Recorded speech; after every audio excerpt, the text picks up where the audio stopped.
கன்னியாகுமரி மாவட்டம் திருப்பரப்பு அருவியில் ஆர்ப்பரித்து வெள்ளமானது கொட்டுகிறது. அது குறித்தான அந்த காட்சிகளையும் நாம் தற்பொழுது பார்த்து வருகிறோம். கன்னியாகுமரி மாவட்டத்தில் கடந்த சில வாரங்களாக வெயில் நிலவி வந்த நிலையில் கோதையாறு, பரளியாறு ஆகிய அனைத்து ஆறுகளிலும் நீர்வரத்து குறைந்து காணப்பட்டு வந்த நிலையில் தற்போது தென்மேற்கு பருவமழை தொடங்கி பெய்து வரும் நிலையில் கன்னியாகுமரி மாவட்டத்தில் அவ்வப்போது சாரல் மழை மற்றும் கனமழை பெய்து வருகிறது.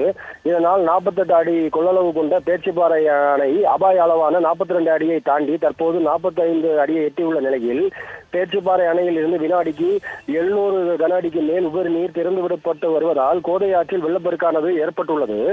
இதன் காரணமாக கோதையாற்றில் தண்ணீர் பெருக்கெடுத்து ஓடி வருவதால் குமரியின் குற்றாலம் என அழைக்கப்படும் திருப்பரப்பு அருவியில் தண்ணீர் ஆக்ரோஷமாக கொட்டி வருகிறது.